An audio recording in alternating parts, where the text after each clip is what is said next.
Bienvenidos al octavo encuentro del ciclo de encuentros virtuales de Medios en la Educación de Diario Los Andes. Muchas gracias por acompañarnos. Este mes de agosto continuamos con el eje aprendizajes que nos deja la pandemia. Hoy nuestras invitadas son Natalia Vargas Rubilar y Laura Oros, con su tema Estrés laboral y desgaste profesional docente, estrategias para su prevención. Les cuento que Natalia Vargas Rubilar es doctora en educación, profesora y licenciada en ciencias de la educación. Se desempeña en los institutos de educación superior Guaymallén y Tomás Godoy Cruz, la Universidad de la Aconcagua, y es asesora pedagógica en escuelas de nivel secundario. Laura Oros es licenciada y doctora en psicología e investigadora del CONICET. Trabaja para el Centro de Investigaciones en Psicología y Psicopedagogía de la Universidad Católica Argentina y participa en proyectos científicos de la Universidad Adventista del Plata, de Entre Ríos, y la Universidad de la Cuenca del Plata, de Misiones. El próximo encuentro será el jueves 10 de septiembre a las 17 horas con Silvina Jury y su propuesta de abordaje de literatura infantil y juvenil en tiempo de pandemia. Tenemos el chat abierto para que ustedes manifiesten sus inquietudes mientras se desarrolla la intervención de Natalia y Laura. En el chat también hemos puesto el enlace de la nota que publicamos el lunes pasado, y también de nuestro canal de YouTube, donde van a poder encontrar las conferencias anteriores de Alejandro Castro Santander, Fernando Bertonati, María Cecilia de Rosas, Roxana Galeno, Mariana Maggio, Fernanda Masud Boclet y Claudio Pilot. Y también, una vez que Natalia y Laura terminen, vamos a hacer un momento de síntesis con las opiniones que ustedes puedan registrar. Así que los esperamos una vez que ellas finalicen su intervención.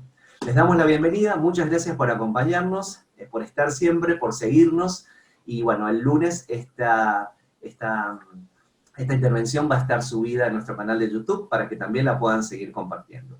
Natalia y Laura, buenas tardes, bienvenidas. No sé quién va a empezar primero, así que bueno, yo las saludo a ambas, pero bueno, quien empiece, buenas tardes, les doy la palabra. Bienvenidas. Buenas tardes para todos los que nos acompañan en el encuentro de hoy. Es un gusto para mí poder estar tratando una temática que es tan actual y a la vez que creo que tan cercana a muchos de nosotros docentes, ¿no? Hoy en día. Lo que vamos a hacer el día de hoy es trabajar el tema del estrés y el desgaste profesional docente, pero en el contexto actual, ¿no? Sabemos que como docentes el estrés es es un tema que hemos escuchado más de alguna oportunidad, ¿no? Ahora, el estrés en el contexto de pandemia en el cual estamos viviendo se torna un tanto distinto, ¿no? Porque quizás los aspectos que nos estresan en el ámbito educativo son otros. Desde el 11 de marzo del presente año, cuando la Organización Mundial de la Salud declara el brote del nuevo coronavirus como una pandemia, muchas cosas empiezan a cambiar en el mundo, ¿sí?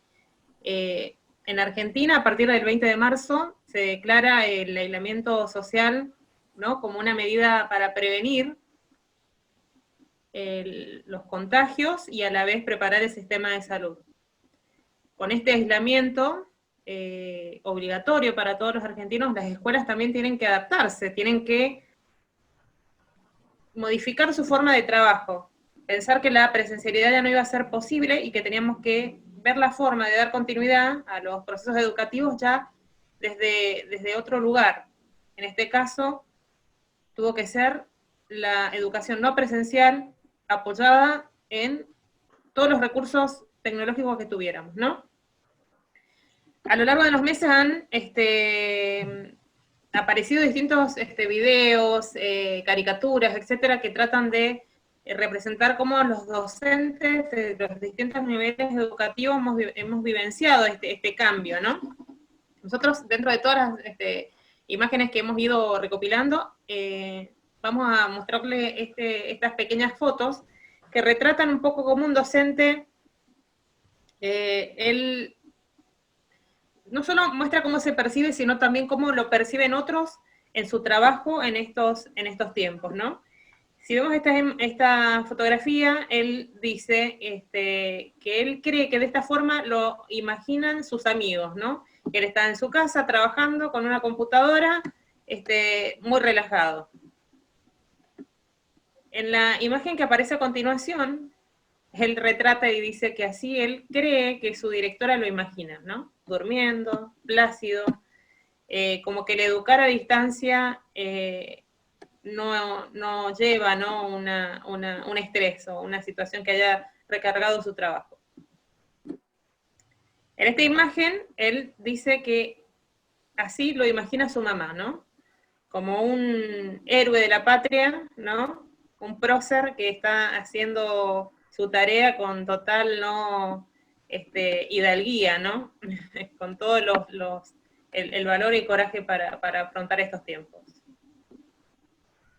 En esta imagen ya empieza él a mostrar cómo él creía o cree que iba a ser su trabajo en la no presencialidad, ¿no? Si ustedes observan, lo muestran con su computadora, su ropa de trabajo, realizando su tarea. Y en la última imagen podemos ver cómo él retrata la realidad, ¿no? Bien. Nosotros, a lo largo de las distintas charlas que hemos ido dando para docentes de Argentina, y también hemos tenido la posibilidad de trabajar con docentes de otros países, mostramos estas imágenes y hacíamos una pregunta, ¿no? Y era, ¿con cuál de todas estas fotografías se sienten identificados? ¿No? Y también le pedíamos que nombraran 3 palabras en las cuales ellos pudieran resumir cómo había sido el trabajar en este contexto de aislamiento. Les pedíamos que nos dijeran en tres palabras, ¿no? Y que con esas palabras que cada uno de los participantes iba aportando, le pedíamos que se construyera una gran nube de palabras que representara la realidad de muchos docentes.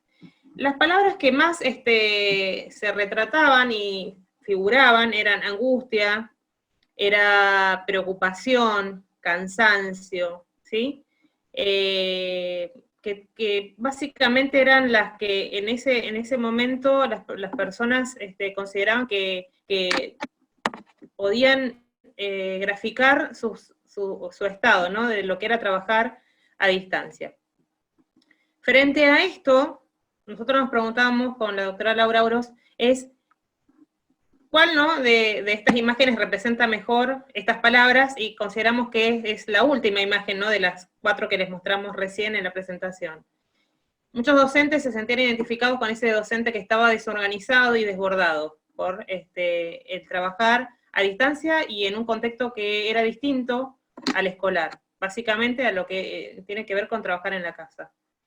Frente a esta realidad nos preguntamos qué consecuencias tiene para un docente seguir trabajando en esas condiciones, ¿no? Es decir, si a largo plazo, nosotros hace 5 meses que estamos trabajando de esta forma, a largo plazo, ¿qué consecuencias puede traer para cualquier educador, ¿no? Que esté en cualquiera de los niveles educativos o modalidades, ¿no? del sistema educativo, qué consecuencias puede traer para su salud?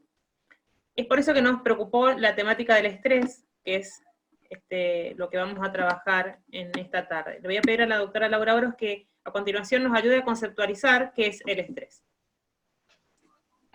Bueno, muy buenas tardes para todos. Realmente es un gusto poder compartir este espacio con ustedes. Bien, vamos a hablar un poquito acerca del estrés, y lo vamos a definir de una manera muy simple, muy sencilla. ¿Qué es el estrés? El estrés es resultado de una relación muy particular que se desarrolla entre la persona, entre el individuo y su entorno. ¿Y cuándo surge el estrés?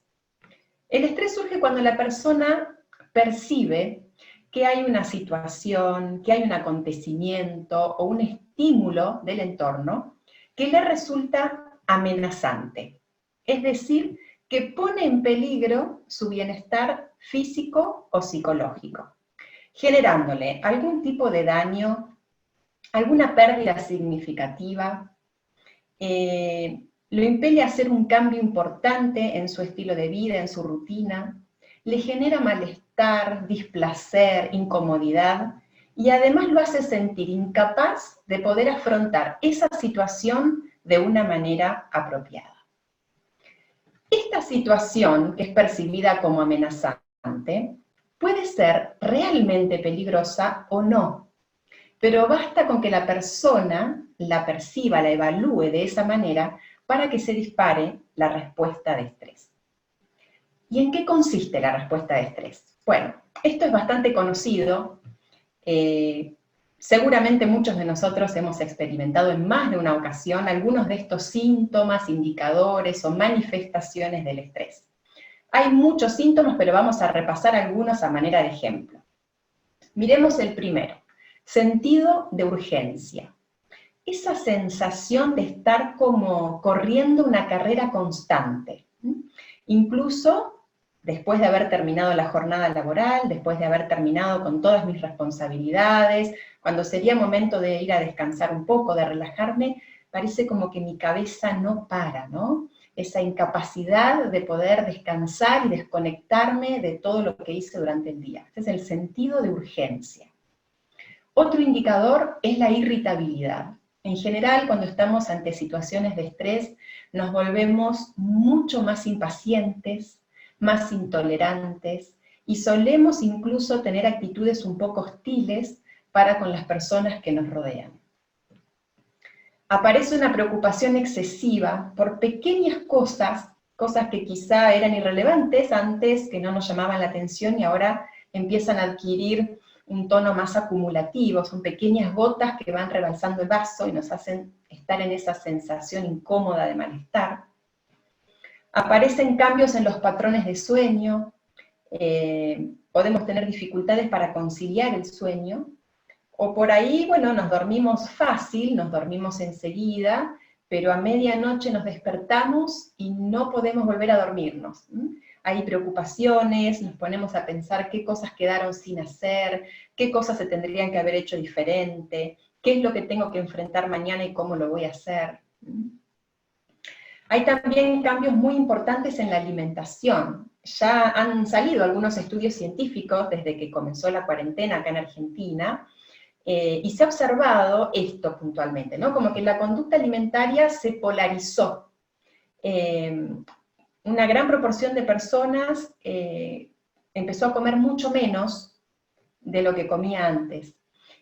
Por esta cuestión de acumular tantas tensiones, sentían como un nudo en el estómago, estaban con tantas preocupaciones, con tanto trabajo, que se les pasaba la hora de comer, por ejemplo, o se olvidaban de almorzar, o no sentían la necesidad de hacerlo, o no podían hacerlo, entonces se tomaban 2 o 3 mates y seguían de corrido, con el impacto que eso tiene sobre el buen funcionamiento del organismo.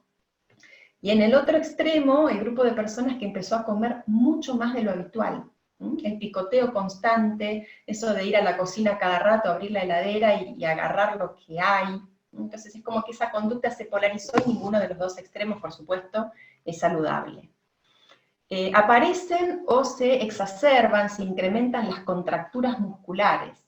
Entonces empiezan a aparecer más cantidad de dolores en el cuello, en la espalda, en los brazos. Especialmente en población docente hemos observado esto, ¿no? El hecho de tener que estar tantas horas frente a la pantalla, a veces en una misma posición, hace que las contracturas musculares se sientan mucho. Hay algunas facultades cognitivas que también empiezan a verse afectadas. Hay una disminución de la memoria, una falta de atención, es como que estamos un poco más dispersos. Nos olvidamos las cosas, no sabemos dónde dejamos el celular, dónde pusimos el barbijo, dónde quedaron los lentes, ¿sí? No estoy segura si este mail lo respondí o no lo respondí. Entonces, bueno, empiezan a aparecer todas estas series de manifestaciones que deberían funcionar como una especie de alarma o de alerta para indicarnos que algo no está funcionando bien y que hay que hacer algo para salir de esta situación. ¿Y qué es eso que hay que hacer?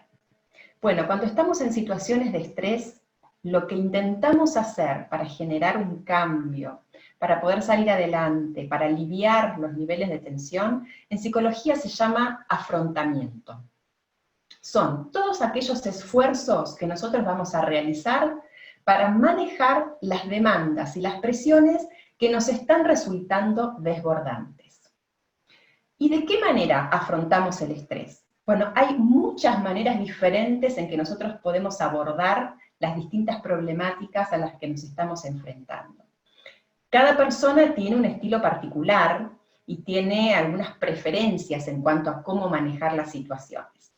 Pero, en general, podemos hablar de que hay 9 estrategias que son bastante típicas y que todos en alguna medida las hemos utilizado alguna vez.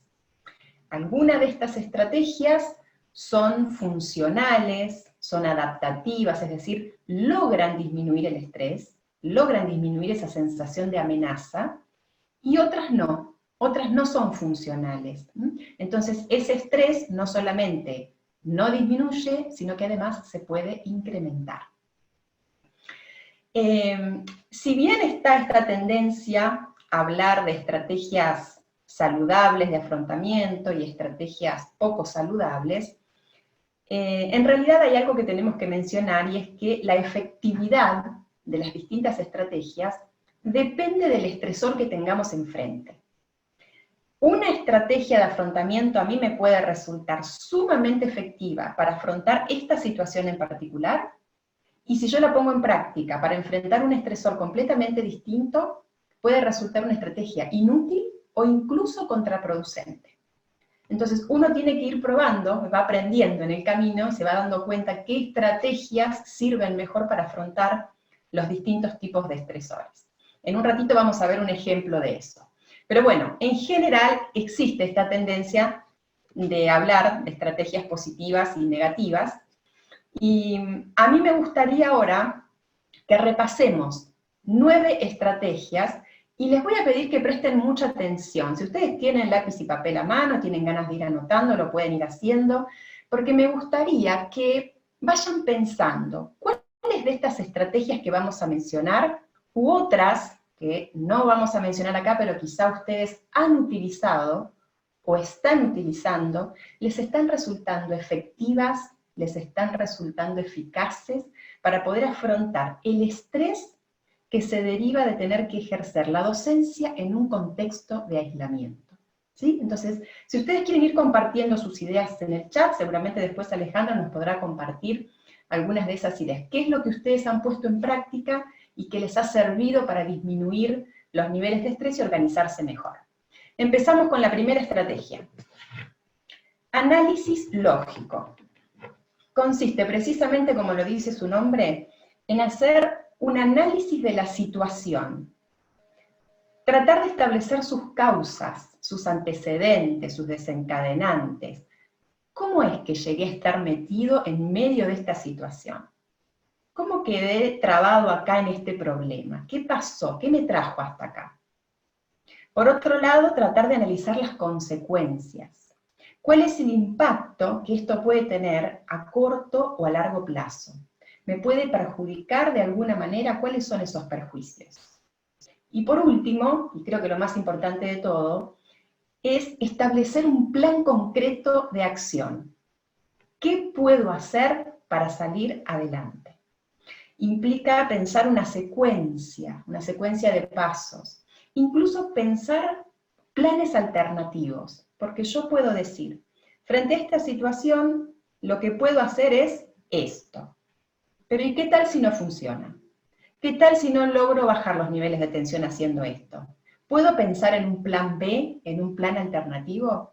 Entonces trato de planificar también acciones alternativas si las primeras no me sirven. Esto implica el análisis lógico, y en general es una estrategia muy efectiva de afrontamiento. Número 2, reestructuración cognitiva. Tiene que ver con la capacidad de poder mirar el problema desde un ángulo diferente, desde otro punto de vista. Otorgarle un sentido, darle un significado distinto, incluso tener una mirada positiva de lo que nos está pasando. esta situación incómoda, esta situación que no pedí vivir, que no me la esperaba, que no me gusta, ¿me puede aportar algo positivo? ¿Puedo sacar algo bueno, algún aprendizaje, alguna herramienta?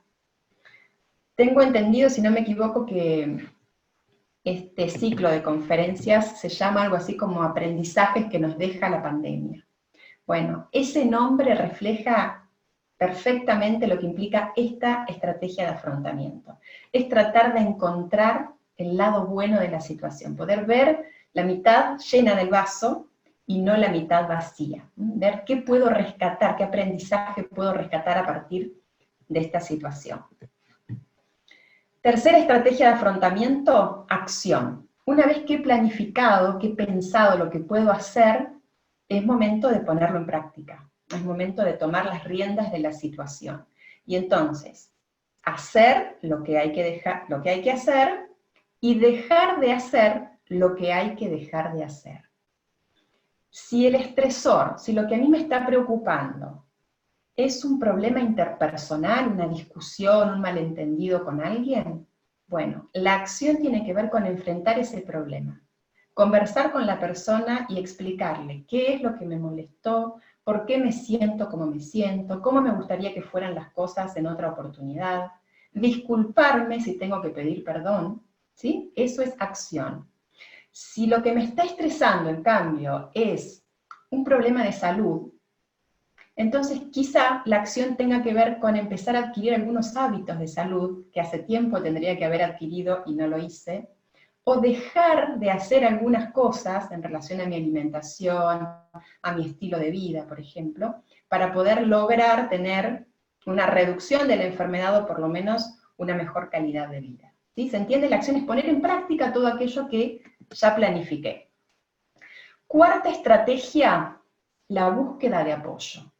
Y acá me gustaría enfatizar 3 tipos diferentes de apoyo. El apoyo instrumental, el apoyo afectivo y el apoyo espiritual. El apoyo instrumental es ese que yo busco en personas que entiendo que están más capacitadas que yo para resolver la situación que tengo enfrente.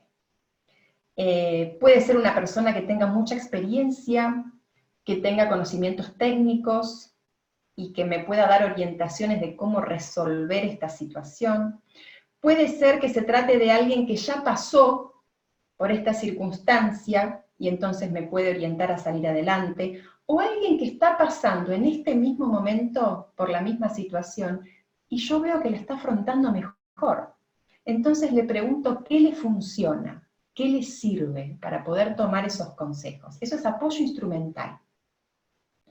Por otra parte está el apoyo afectivo, y tiene que ver con poder recibir esa cuota de empatía, de contención, de calidez que necesitamos todos los seres humanos cuando estamos afrontando situaciones adversas o difíciles. Yo los animo a poder identificar dentro de su red de apoyo aquellas figuras que ustedes consideran significativas y en las cuales pueden apoyarse emocionalmente en momentos de estrés y de tensión. Y otro tipo de apoyo que para mí resulta también fundamental es el apoyo espiritual.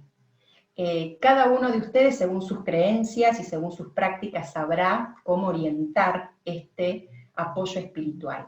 En mi caso en particular, que creo en Dios, para mí la creencia y la fe en Dios es una fuente importantísima de afrontamiento, porque me permite tener confianza, me permite tener la seguridad de que hay un Dios que me guía, que me acompaña, que me da fuerzas para seguir adelante. Entonces son 3 tipos de apoyo que uno puede buscar en situaciones de tensión y que ayudan a afrontar el estrés. Bueno, acá ya nos estamos metiendo en una línea un poco diferente. Esta estrategia de afrontamiento no siempre resulta funcional o adaptativa. ¿Por qué no? Porque si yo tengo un problema enfrente que tengo que resolver, que me está generando tensión, y en lugar de resolverlo, hago de cuenta que no está pasando nada, evito pensar en el problema, evado la situación, me distraigo, ese problema no se soluciona nunca. y por lo tanto mi nivel de estrés no disminuye. Entonces, esta estrategia no es muy funcional. Ahora, si recordamos lo que les comentaba al inicio, de que a veces la funcionalidad de las estrategias de afrontamiento depende del tipo de estresor, tenemos que decir que hay algunas evidencias científicas que nos muestran que esta estrategia, frente a algunas situaciones muy particulares, como podría ser, por ejemplo, una enfermedad terminal, pueden resultar medianamente adaptativas. Pensemos, por ejemplo, en un paciente, ¿no?, que está en fase terminal. ¿Qué control tiene él de esa situación que lo está preocupando, que lo está afectando? Ninguna, muy poca. Entonces, estar pensando permanentemente en esa situación no lo beneficia. En cambio, tratar de distraerse un poco, evadir un poco el cúmulo de preocupaciones, de pensamientos sobre eso que no puede controlar, que no está bajo su dominio, puede aliviarlo y puede ayudarlo a transitar esa etapa de una mejor manera. Entonces, este es un ejemplo de cómo una estrategia en algunos casos resulta mínimamente funcional y en otros no. Esta estrategia, la búsqueda de gratificaciones alternativas, está muy ligada a la anterior. Y tiene que ver con hacer algo placentero, distraerme y buscar gratificaciones cuando estoy pasando por una situación adversa. ¿Qué es lo negativo de esta estrategia? Que no me permite solucionar el problema, porque sigue siendo una estrategia evasiva. Si yo tengo una pila de materiales para leer, y tengo un plazo para terminar de leer eso, y el solo hecho de mirar esa pila ya me estresa, si en lugar de planificar cómo voy a hacer para cumplir con ese requisito, le pongo un repasador encima para no verlo, para no estresarme, el problema sigue ahí.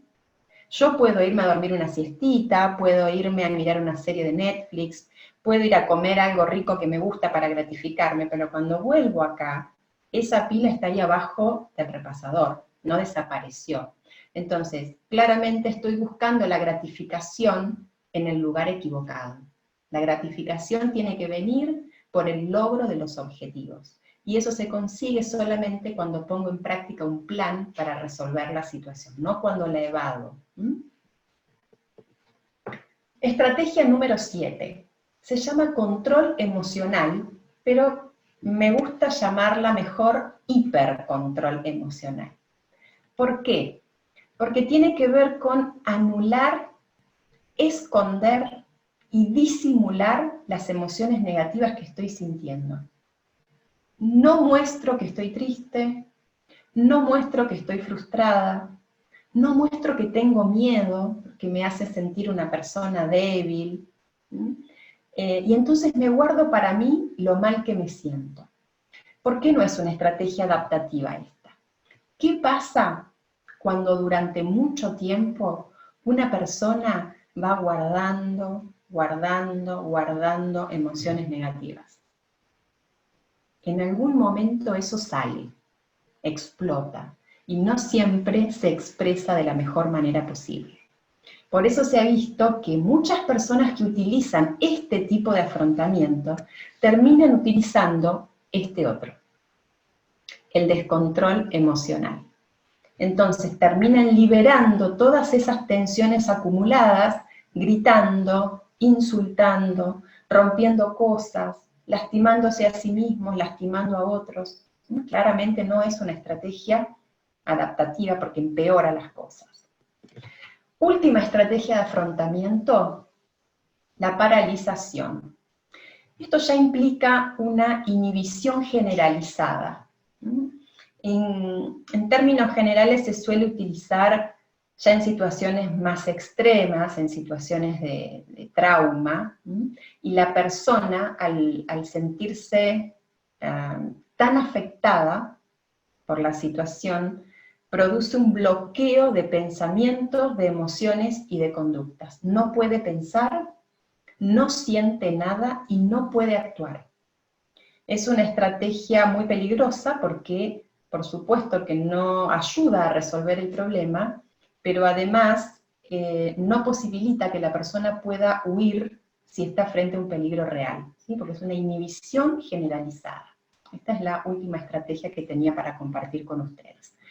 Volvemos a la diapositiva de inicio. Si esa situación del entorno que nosotros estamos percibiendo como amenazante es afrontada con buenas estrategias, entonces la amenaza va disminuyendo. La amenaza se disipa y por lo tanto los niveles de estrés descienden y desaparecen. En cambio, si esa situación que me resultaba amenazante es enfrentada con estrategias disfuncionales, como el hipercontrol o el descontrol o la evitación, esa amenaza aumenta, se incrementa. Y esto hace que los niveles de estrés permanezcan y se cronifiquen. Si esta situación se produce a causa de estresores de índole laboral, si lo que me está afectando a mí tiene que ver con un estresor del trabajo, no logro afrontarlo adecuadamente y esa amenaza no disminuye y el estrés se cronifica, da lugar a otro fenómeno que se llama desgaste profesional, que tiene otras implicancias sobre la salud, sobre el bienestar, y tiene una serie de síntomas muy particulares, que ahora Natalia nos va a contar y nos va a ayudar a poder identificarlos. El desgaste profesional también lo podemos encontrar en la literatura específica de la psicología como el síndrome de burnout. Al español también se ha traducido como síndrome de quemarse por el trabajo, ¿sí? El burnout es se ha estudiado mucho en distintos profesionales, y bueno, las autoras que más han sido reconocidas en el ámbito académico son las psicólogas Maslach y Jackson, ¿no? Y entonces lo que vamos a hacer esta tarde es compartir la definición de estas autoras. Estas autoras definen el síndrome de burnout o el desgaste profesional de la siguiente manera: como un síndrome psicológico de agotamiento emocional, despersonalización y baja realización personal en el trabajo que puede desarrollarse en individuos cuyo objeto de trabajo son personas en cualquier tipo de actividad. El desgaste profesional, como les dije, ha sido estudiado en distintas profesiones, básicamente en las profesiones que trabajan brindando servicios a otros. Los docentes estamos dentro, ¿no?, de este gran colectivo, ¿no?, ocupacional. Estas autoras han tratado de especificar con mayor detalle qué entiende por agotamiento emocional, qué entiende por despersonalización y baja realización personal. Por agotamiento emocional dicen que es el drenaje o la reducción de los recursos emocionales producido por las demandas interpersonales. Es decir, que es tanta la demanda que se realiza, especialmente las personas que reciben, ¿no?, este servicio que el profesional lleva a cabo, que genera un agotamiento en lo emocional. En este caso, los docentes sienten que ya no tienen más recursos emocionales para poder brindar su servicio, en este caso, a sus alumnos. Frente a esto surge un segundo síntoma, que es la despersonalización, ¿no?, que nos puede sonar quizás un tanto desconocido este término. ¿Qué es la despersonalización en el marco del síndrome de burnout? Es el desarrollo de actitudes negativas, insensibles y cínicas hacia los destinatarios de los servicios o la atención. Sería, por ejemplo, cuando nosotros estamos ya presentando este desgaste profesional, tener actitudes que sean insensibles, negativas, despectivas para nuestros alumnos, básicamente, ¿no? Y la baja realización personal es la tendencia a evaluar negativamente el trabajo que se realiza. Es decir, que quien tiene desgaste profesional no siente realización en el desarrollo, en el desempeño de su trabajo. Una persona que tiene síndrome de burnout, el síndrome del quemado, es aquella que presenta estos 3 síntomas a la vez. Es decir, que tiene un alto agotamiento emocional, una alta despersonalización y una baja realización personal. Si estos 3 síntomas se dan de manera conjunta, podemos decir que esta persona está desgastada. Bien, como les dije anteriormente, los docentes han sido considerados por diferentes estudios que se han realizado en diferentes países han sido considerados como una de las profesiones que presentan mayor riesgo de quemarse por el trabajo. ¿Por qué? Porque nosotros, los docentes, en nuestra tarea diaria, estamos expuestos a un número de estresores bastante numeroso, acá nombramos algunos, ¿no?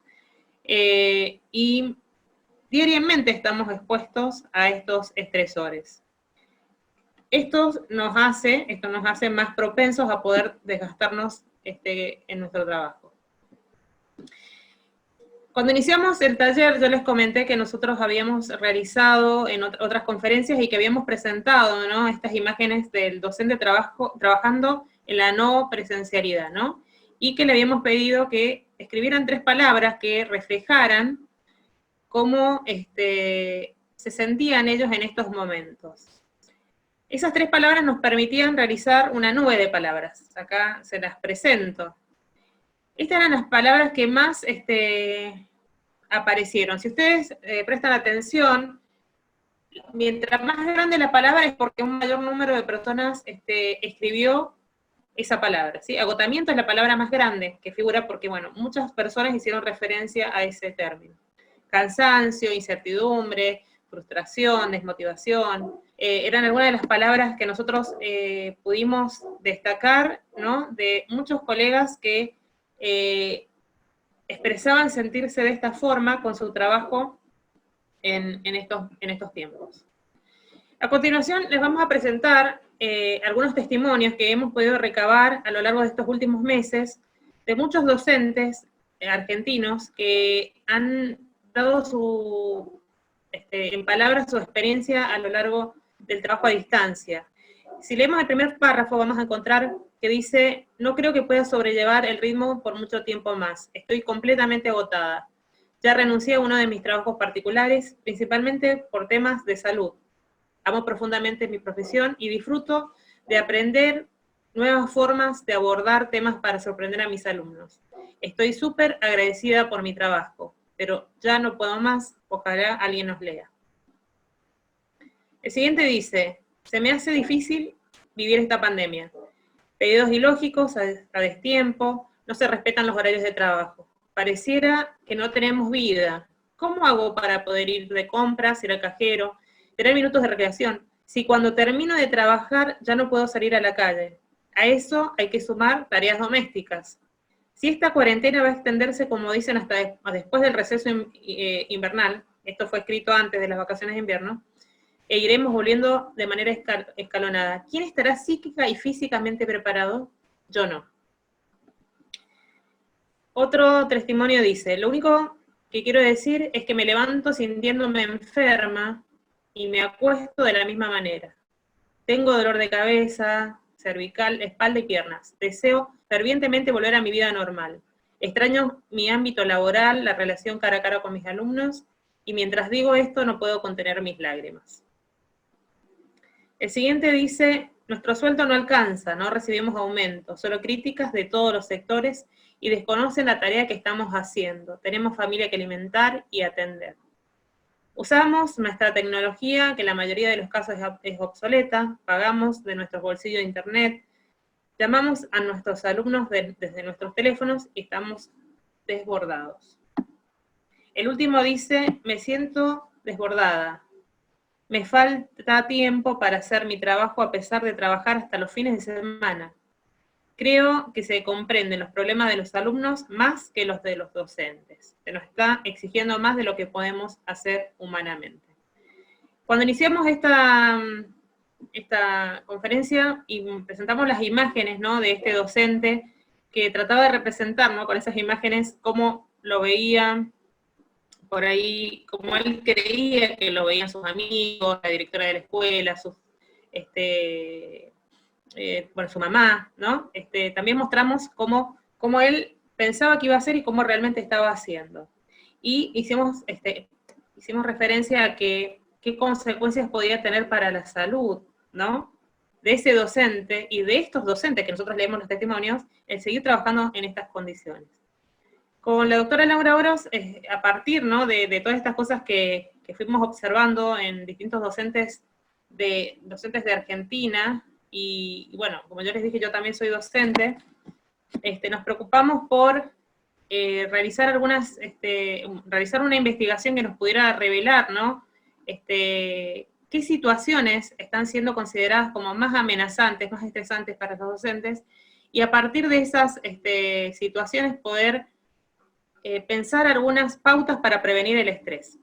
La primera tiene que ver con el establecer una rutina eficiente. Estas pautas, bueno, aparecieron en el artículo que publicó el Diario Los Andes esta semana, así que también, bueno, ahí van a poder tener un poquito más de profundidad, porque lo vamos a tener que hacer breve en este momento, ¿no?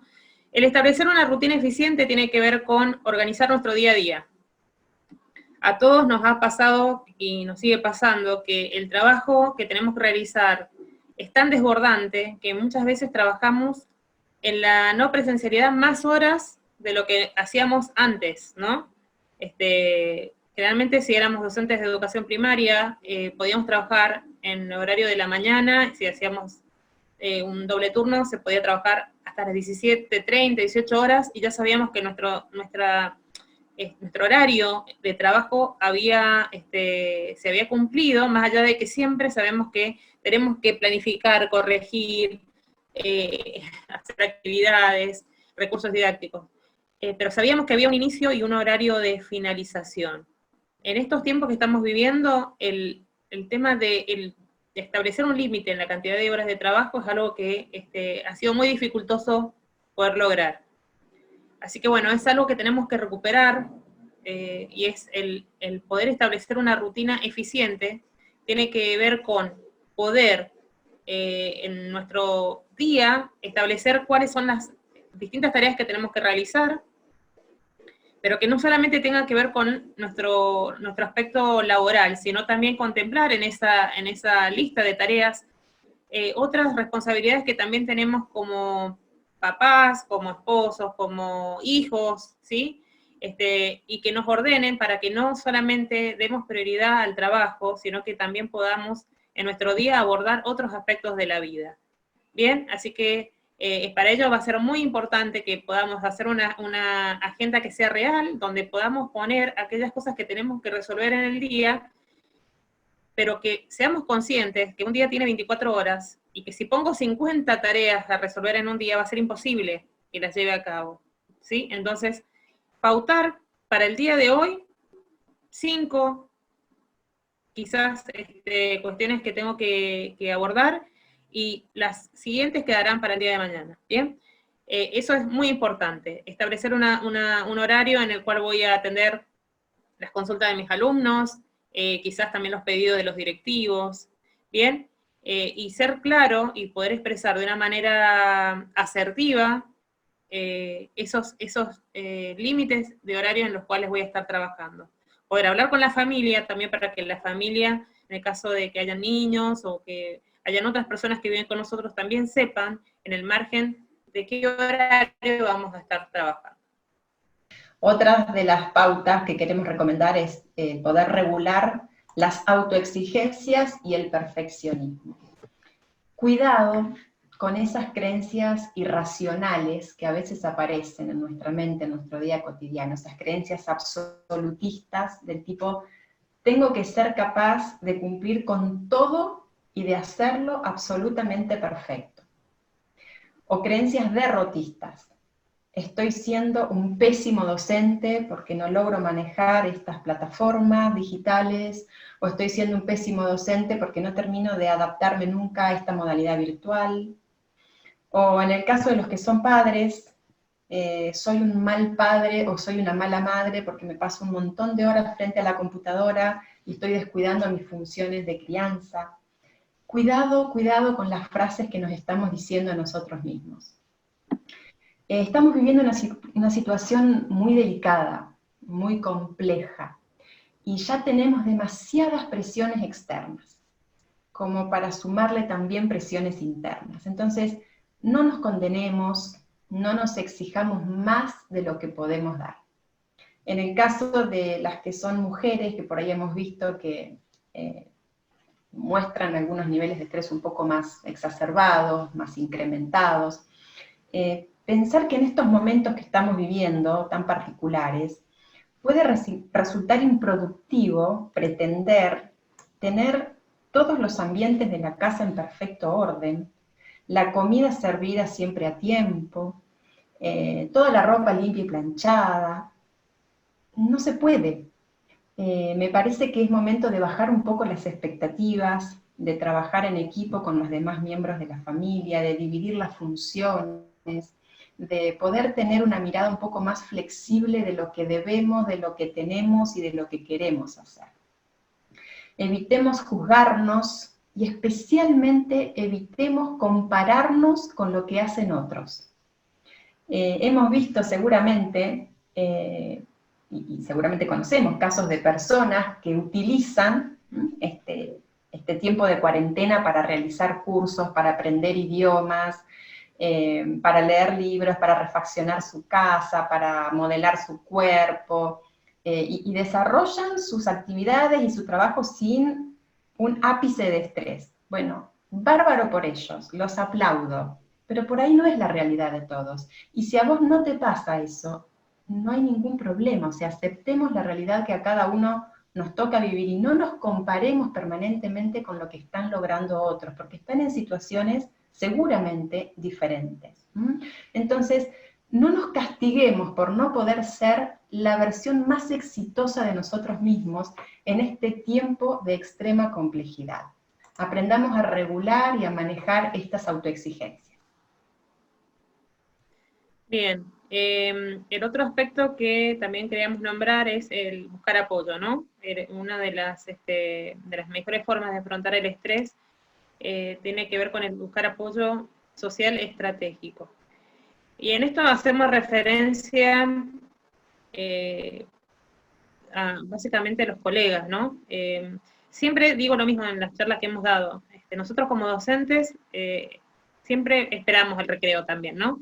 A veces pensamos que el recreo es para los chicos, ¿no? Que los chicos salgan, que corran, que jueguen, y nosotros también necesitamos ese espacio de tiempo para encontrarnos con nuestro colega y hablar con él, ¿no? Y contar por ahí qué cosas nos están funcionando y qué cosas por ahí no estaban siendo del todo buenas, qué problemas teníamos. Y ese espacio de encuentro era algo que nos enriquecía mucho. A veces pensamos que este distanciamiento social también implica perder el contacto con nuestros afectos y también con nuestros colegas. No perdamos esa comunicación, busquemos el apoyo, ¿sí? Sabemos que en estos momentos vamos a encontrar algunos compañeros que quizás le está yendo mejor porque tienen manejo o mayor conocimiento de distintos programas, plataformas, recursos tecnológicos, etc. Apoyémonos en ellos y también seamos apoyo para otros, ¿no? En estos momentos. Si bien no tenemos el cara a cara como lo teníamos antes, tenemos medios para comunicarnos con nuestros compañeros, y bueno, propiciemos esos encuentros, ¿no? Donde nos podamos reunir, donde podamos acordar distintas formas de trabajo y podamos compartir nuestras experiencias exitosas como aquellas que no han funcionado. Bien, rapidito, y ya le doy paso a Laura para que cierre. Asociado al tema de la rutina, queríamos también poner énfasis en mantener un estilo de vida saludable. Nos ha pasado a todos que en esta cuarentena por ahí hemos descuidado el poder ejercitarnos, y bueno, nos ha pasado a la mayoría que estamos teniendo problemas de dolor de cervical, de espalda, hemos tenido problemas con el sueño. Prestemos atención a ese aspecto de nuestra vida, ¿sí? Busquemos tomar agua. Nos está pasando que a veces estamos tantas horas sentados frente a la computadora que nos olvidamos de que no hemos bebido agua por muchas horas. Así que pongamos una botellita enfrente nuestro que nos recuerde que tenemos que hidratarnos. No estemos periodos tan largos de trabajo consecutivos, sino que quizás pongámonos el teléfono que nos haga una alarma y que digamos, no, tengo que cambiar de actividad, tengo que salir a la semana algunos días a caminar, tengo que tratar de comer de la manera más variada y saludable que pueda. El estilo de vida saludable es un aspecto que no debemos descuidar. Bueno, muy bien. Quizá algunas palabras también en relación a cómo manejar nuestras emociones en estas condiciones de encierro, ¿no? Estamos teniendo una convivencia por ahí un poco más intensa, más prolongada con los miembros de nuestra familia, especialmente si vivimos en espacios limitados. Podemos tener temor al contagio, no estamos pudiendo mantener nuestras rutinas habituales, tenemos un cúmulo de trabajo que a veces excede lo que podemos hacer, tenemos incertidumbre con respecto al futuro, incertidumbre con respecto a nuestra situación económica. Esto de tener todos los roles en funcionamiento al mismo tiempo, en mi caso particular, por ejemplo, tener mi carrera profesional que cumplir, que en el tiempo de pandemia el trabajo se ha incrementado notablemente. Además, soy ama de casa, tengo que cubrir todas las responsabilidades de la casa. Además, soy mamá, tengo 2 hijos en edad escolar que están tratando de autogestionar su aprendizaje y necesitan también de mi apoyo y de mi acompañamiento constante. Entonces, son muchos roles al mismo tiempo. ¿Cómo hacemos para manejar y regular adecuadamente nuestras emociones en medio de esta situación?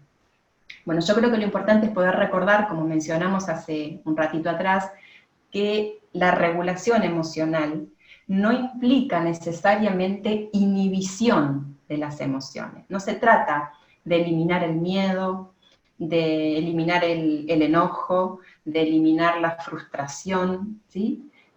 Sino de poder moderar su intensidad, su frecuencia y especialmente la forma en que la expresamos. En esta situación compleja que estamos viviendo, ¿no es normal sentirnos tristes? Estamos con dificultades para poder conectarnos con nuestros amigos, para poder encontrarnos, para que nos visiten o poder visitar a nuestros seres queridos, algunos de los cuales están con problemas de salud.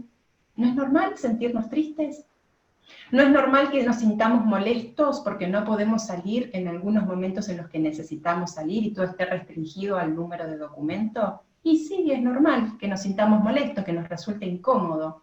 ¿Cuál es el problema si experimentamos emociones negativas en una situación tan adversa como la que nos toca vivir? No las ignoremos, tratemos de reconocerlas, tratemos de identificarlas, tratemos de pensar por qué nos estamos sintiendo de esta manera y qué podemos hacer para sentirnos mejor. Tratemos de expresar esas emociones de una manera que sea socialmente adecuada, sin lastimar al otro, sin lastimarnos a nosotros mismos. Algunas estrategias que la gente está utilizando para poder aliviar un poco su nivel de estrés son, por ejemplo, las estrategias de relajación, los ejercicios de relajación. Ustedes pueden encontrar en internet muchos tipos de ejercicios de relajación muscular, ejercicios de respiración, que pueden utilizar en cualquier momento porque son ejercicios breves, cortos y muy efectivos que ayudan a relajar un poquito el organismo. Para la gente que tiene creencias espirituales, por ahí la oración, la meditación, también son buenas estrategias que ayudan a la relajación, a la disminución de la tensión. Y por supuesto, como mencionaba también Natalia hace un ratito, poder tener una pequeña rutina de actividad física que nos ayude a liberar. Por ahí no podemos salir afuera, quizás no tenemos un patio, pero por ahí podemos caminar un poco adentro de la casa. Hay gente que está utilizando una soga, tiene espacios muy reducidos, vive en un departamento y cada tanto se pone a saltar a la soga para poder de alguna manera implementar una rutina de actividad física que le permita canalizar todas las tensiones de una manera apropiada. Aparte, ustedes saben que la actividad física genera endorfinas y eso también nos ayuda a sentirnos bien. Y por otra parte, es muy importante que podamos exponernos, en la medida de lo posible, a todas aquellas cuestiones que nos hagan sentir bien, que sean agradables para nosotros. Por ejemplo, una buena charla con alguien, una lectura inspiradora. Ya sé que tenemos muy poco tiempo, pero aunque sea 10 minutos, un ratito, una lectura de algo que nos haga bien. Poder disfrutar de un objetivo cumplido, aunque sea chiquito. Poder escuchar nuestra música favorita, aunque más no sea mientras nos estamos duchando porque no tenemos otro momento, pero tratar de aprovechar cada pequeño instante para poder de alguna manera gratificarnos, ¿sí? Una vez que hemos cumplido con los objetivos que teníamos por delante. No son momentos fáciles para transitar, pero creo que hay muchas cosas que podemos hacer para sentirnos mejor y para poder regular nuestra experiencia emocional. Bien, por último, y no por eso menos importante, en el caso que nos sintamos desbordados, solicitar ayuda a profesionales, ¿no? Eso es un aspecto importantísimo. Hay, en estos momentos también, bueno, nosotros podemos acudir a profesionales de la salud mental que puedan atender por obras sociales, pero también, bueno, hay distintas líneas que en estos momentos, números telefónicos a los cuales podemos llamar y podemos consultar. Eso también es importante, que no porque pidamos ayuda a algún profesional, necesariamente estamos locos, ¿no? Que hay mucho prejuicio a veces con respecto a esto. Es necesario en algunas ocasiones pedir ayuda a alguien que esté formado para abordar estos temas. Impecable, Laura, Natalia, nos deja pensando mucho lo que ustedes han estado planteando, mientras han estado exponiendo algunas ideas que han aparecido. Una palabra muy frecuente ha sido exigencia, una exigencia desde el afuera hacia adentro que, si bien todos estos temas que tienen que ver con el burnout han sido vistos o han sido estudiados desde entornos presenciales, justamente, ustedes hacían referencia a la tarea del docente, que se trabaja mucho con la interacción, esta pandemia desnudó y definió una nueva manera, que es cómo o qué es lo óptimo para mediar por tecnología un conocimiento, y a su vez ese desgaste no represente a la larga algo con lo cual no se puede hacer afrontamiento, como tan bien lo explicó Laura. Claudia nos acercaba que los docentes en esta exigencia son como remadores en dulce de leche, y que el tema del cumplimiento de horarios, por más que a veces se intenta hacer, es una realidad de que al estar todo el tiempo compartiendo el trabajo y la casa dentro del mismo espacio físico, ya que la escuela nos daba un espacio externo a nuestra vida y nos permitía desarrollarnos ajenos, impacta, ¿no? Hay como una especie de colapso hasta tanto se pueda ajustar esto, ¿no? Y destaco mucho en ustedes esto de la importancia de procesar el costo. Esto está costándonos a todos y no tenemos que perder, me parece, esta dimensión solamente porque lo burocrático se torne exigente. No sé qué piensan ustedes en relación con eso, y antes me gustaría compartir o que nos compartieran. Ustedes hicieron un estudio con docentes de la provincia, más de 7.500 docentes, en donde uno de los resultados a los que arribaron es que más del 60% presenta niveles de estrés entre moderadamente altos y altos, con un gran impacto en lo psicofísico, ¿sí?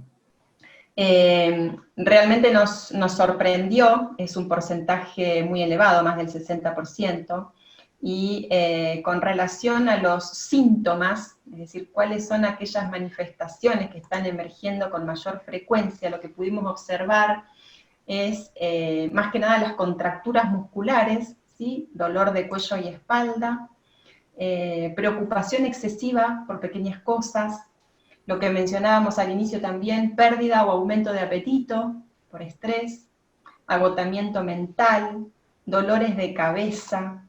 Bueno, en fin, hay una serie de manifestaciones que están apareciendo con mucha frecuencia y que por supuesto han dejado de lado a esas manifestaciones tan frecuentes que eran problemas de la voz. ¿Ustedes se acuerdan que en la mayoría de los estudios que se realizaban en docentes, en épocas de presencialidad, el principal síntoma eran los problemas de voz? Bueno, en este caso se ha revertido eso y las contracturas musculares, por tener que estar tantas horas frente a la pantalla, en la misma posición, sin movernos demasiado, es una de las cosas que más está afectando. Y por ahí Natalia tenía información respecto a cuáles eran las situaciones que más estrés generaban o que daban lugar a estos síntomas. Sí, en el chat lo alcancé a leer recién, que preguntaban cómo se llamaba la investigación que estamos realizando. Se llama Estrés y desgaste profesional en tiempos de pandemia. Nosotros aplicamos el instrumento para recabar datos en la provincia de Mendoza en el mes de mayo, si no me equivoco, y pudimos obtener respuesta de más de 7.500 docentes de la provincia, con apoyo de la Dirección General de Escuelas, pero también este estudio lo estamos haciendo con docentes de todo el país, ¿no? Desde Ushuaia hasta Jujuy nos han contestado, y el estudio ya está, yo creo que ya estamos cerca de los 9.000 más o menos docentes que hemos podido obtener respuestas, sumado, ¿no?, con los docentes de Mendoza. Así que bueno, quizás algunos de los docentes que están participando de este encuentro han contestado nuestro formulario. Algunas de las situaciones que nosotros pudimos recabar y que generan, ¿no?, niveles de, o mejor dicho, que son percibidas como bastante o muy estresantes por los docentes, son las que figuran acá en la presentación, ¿no? Por ejemplo, en primer lugar, saber que hay alumnos que no cuentan con recursos tecnológicos para trabajar. Esto es algo que preocupa a un porcentaje muy alto de profesores, ¿no? Que la pandemia y este contexto de aislamiento ha sacado a la luz, ¿no?, el problema grave que presentamos como alumnos de no tener recursos tecnológicos para trabajar a distancia. También desconocer cómo seguirá nuestra situación económica, lo que tiene que ver con ocuparme simultáneamente del trabajo, ¿no?, aspectos que tienen que ver con nuestra tarea docente y a la vez con las tareas del hogar. La escuela, para los profesores, se trasladó a nuestras casas, ¿no? Así que a veces el comedor, el espacio que usábamos y usamos nomás actualmente para seguir pudiendo alimentarnos con nuestras familias, también pasa a ser un poco el aula. La incertidumbre hacia el futuro, cuándo va a terminar esto, ¿no? Ahora creo que la Organización Mundial de la Salud dijo 2 años más, así que es como que no sabemos bien cuándo va a concluir. El tema de los horarios, que no hay un horario que sea predeterminado, ¿no?, que es muy diferente al que cumplíamos anteriormente, y bueno, tener poco tiempo para realizar todo lo que implica educar a distancia. Son algunas de las tantas situaciones que nosotros propusimos, ¿no?, para que los docentes nos marcaran, ¿no?, su percepción, pero bueno, las que le estamos presentando en esta tarde son las que obtuvieron una puntuación más alta, ¿no?, que fueron consideradas como bastante o muy estresantes para un porcentaje alto de docentes de la provincia de Mendoza.